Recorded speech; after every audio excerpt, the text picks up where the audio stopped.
This is another episode of Love's Diary, and this is AntiSoSure Love, signing on. Okay, all right, my Love After Lockup fans. Here we have Shonta and Truth. I don't know why I want to call him Truth, but Shonta and True. And I really love this couple. I really do, for some odd reason. I just really do. Ain't no odd reason. We know. They're so lovable. But here, True is about to get out.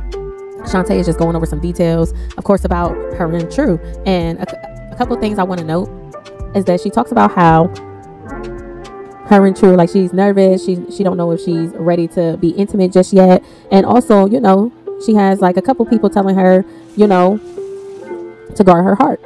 Now, I will say this. For me, I do feel like I'm going to give them a white flag here, because I feel like for Shonta to sit down with True's mom and sister and with his approval, and it seems like the conversation went well, that's a white flag. He's integrating her into her family. Everything seems smooth. And I really love that. Shonta, she just seems so sweet and so shy. She gives me modest, shy. I don't know. Like, it's just something that's really shy about her. Very beautiful woman. Very beautiful. And of course, True, he has some things to say, where he's talking about how he has never met Shonta in person. He proposed to her over the phone. Their whole interaction has majority been over the phone, but she has yet to come up to the prison. Now, he thinks it's because, you know, she may be shy, as what I just said. Pretty much, he kind of breaks it down into, you know, she may know that she may think that he's judgmental, and she may be scared for him to see who she is, how she is, and how she would look. And he said she sent pictures, but you know, sometimes pictures and in person can sometimes be two different things. Now, I get the sense that Shonta is just shy, very, very shy, and I don't think it's nothing wrong with that. She doesn't feel comfortable. She just doesn't feel comfortable.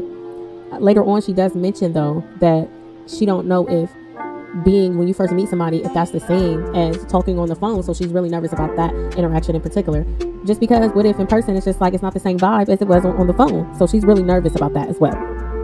So Shonta is preparing to, of course, get True from prison, and she meets up with his sister and his niece and nephew. That way they can all go and pretty much greet him right out the prison. Now, I love it. I mean, you have your sister up there, and you have your woman up there. Very beautiful. And you have your niece and nephew. Family. Just any family. Yes. It's a wonderful thing, you know, to be able to even be able to do that. Now, I think it's really cute that Shonta even brought the air pump with her so she could blow up those balloons. Kudos to her, because y'all don't know how much people spend. They putting time and energy and all the little details into, you know, making these great events and making these great things for people. So, yeah, I really think that's dope. I really think that's fire. Now, another thing, couple things. Let's see. I'm going to go ahead and say it. I thought it was very interesting how, you know, his niece and nephew, they kind of question his sister, and his sister's kind of like, hey, y'all, hush, we don't know much about that. We just gonna find out. Neither one of them knows who he's going home with, if he's going home with his sister or if he's going home with Shonta. To me, that's kind of a red flag, because, I mean, she says they're going to see, and she's okay with that. Everybody seems to be okay with it. I get it, but I don't know. It's just giving me red flag, because it's like, you should know who you're coming home to. Where's home at? Like, if I'm your woman, home should definitely be with me. There's no question about it.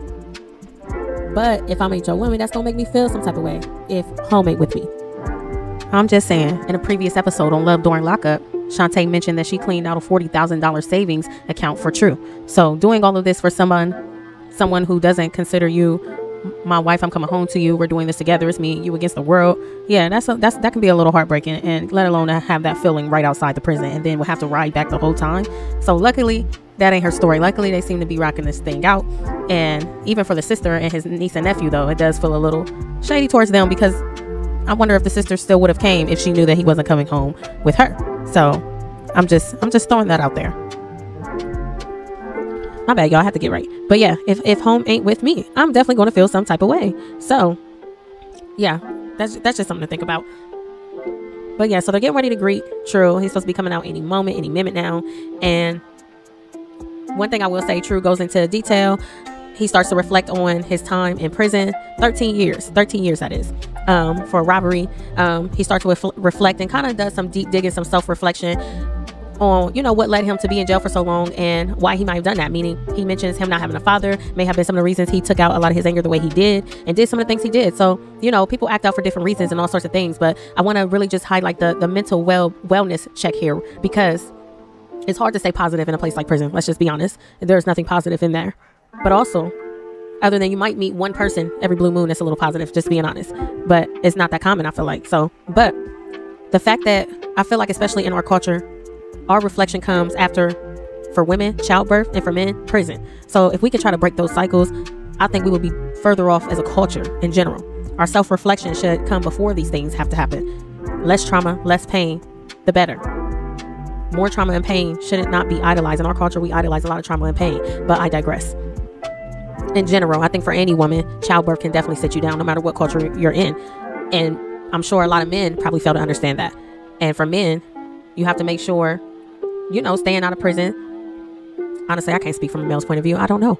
But what I can imagine from our culture is staying out of prison and trying to stay out the streets and not get taken out of here by someone that look like you, or someone that doesn't, or someone that's supposed to protect you. So it's a cold world out here, but we still got some spreading love. All right. Now back to Shonta and True.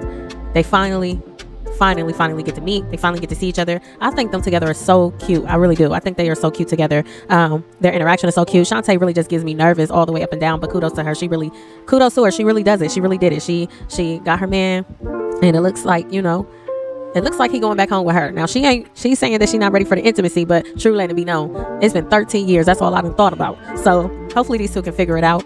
And I love to see love. I love to see love win. All right, y'all. And this is another episode of Love's Diary. And this is AntiSoSure Love signing off. Oh yeah, and I hope y'all didn't think I forgot. If y'all love the great read I put y'all on to before, Mr. Jones, The Noticer, that is, by Andy Andrew. All the person needs is a little perspective. Then you'll love this next great read. For the first 25 people in the UK and the first 25 people in the US, this read is completely free. Use the codes below that I have in the description below. And the first 25 from the UK and the first 25 from the United States will get a free read. This is It All Starts With You by Cy Moore. And it is a great book. It is a 15-minute short read. LGBTQ plus community. Trust me, I don't discriminate. Love is love. And if you were into the first book, go ahead and dive into another book with me. Use the links below. The first 25 gets it.